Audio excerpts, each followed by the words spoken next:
Do you think it's kind of been a big sports talk show and radio kind of talking point this year that Caitlin Clark needs to win a championship to cement her legacy and solidify her mark on the game? Where do you stand on that? It's so many variables, and you guys have been around sports for a long time as far as winning. It's different when you're in a singular, if you're an athlete, if you're a golfer, if you run track, if you're gymnastics, where you control so much more of the outcome as an individual.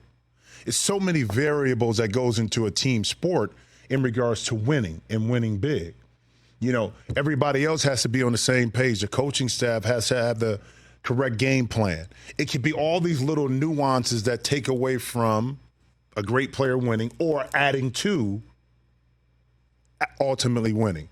And that's always the challenge. Like, you got to win. Yeah, of course you got to win, but in a team sport, it's not as easy. Even when you're the best team or maybe have the best player, that doesn't guarantee that you will ultimately win said game or said series.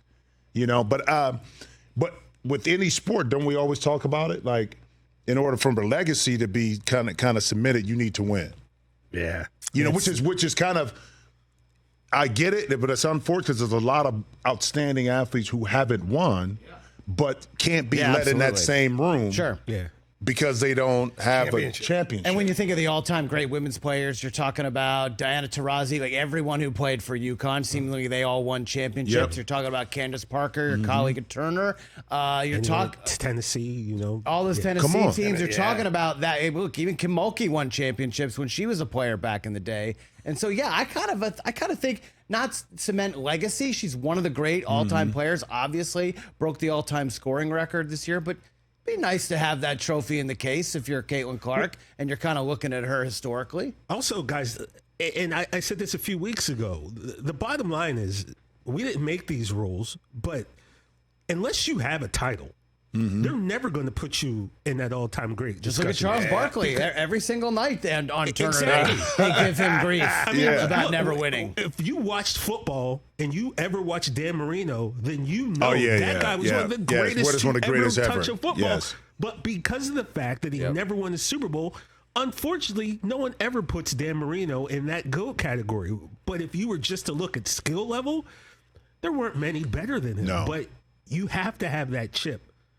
to be put up on that pedestal. And look at when you played, Jim. You played early 90s, big time college basketball. You look at the teams that did win in your era. It was Duke. It was UNLV. It was Michigan in 89, North Carolina in 93.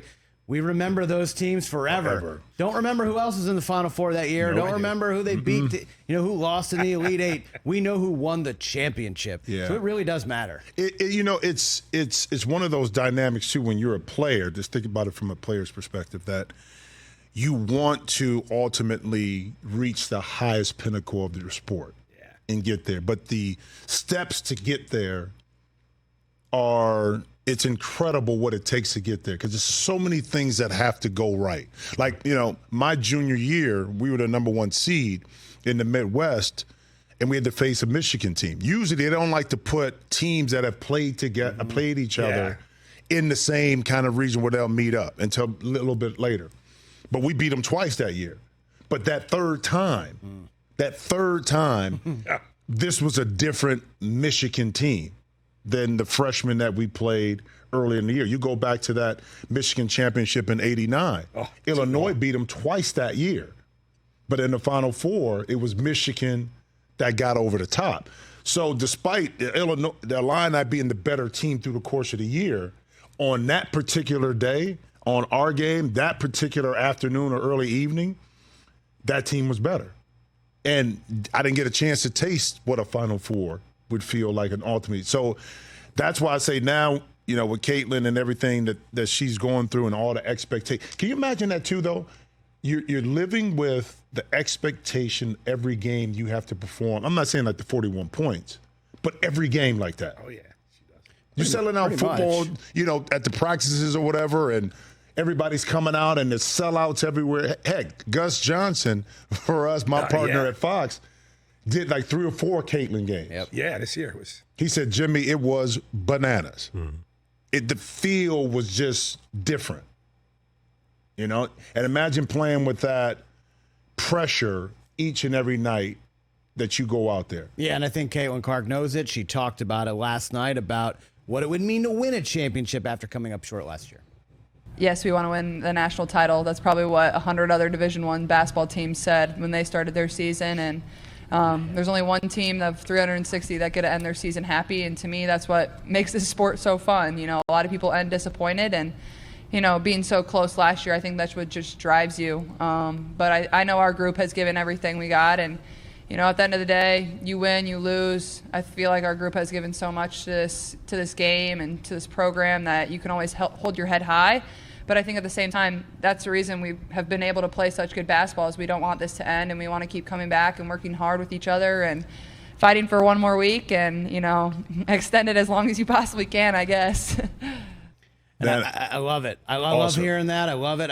You know, everyone talks about the scoring, the records, the 30-foot three-pointers, 12 assists last night. Underrated as a passer, the way she gets her teammates involved. She really is a complete player. It's kind of like Luka. We were talking about that before off here. Luka Doncic. As far as high usage rate, she brings the defense out, but then she makes plays.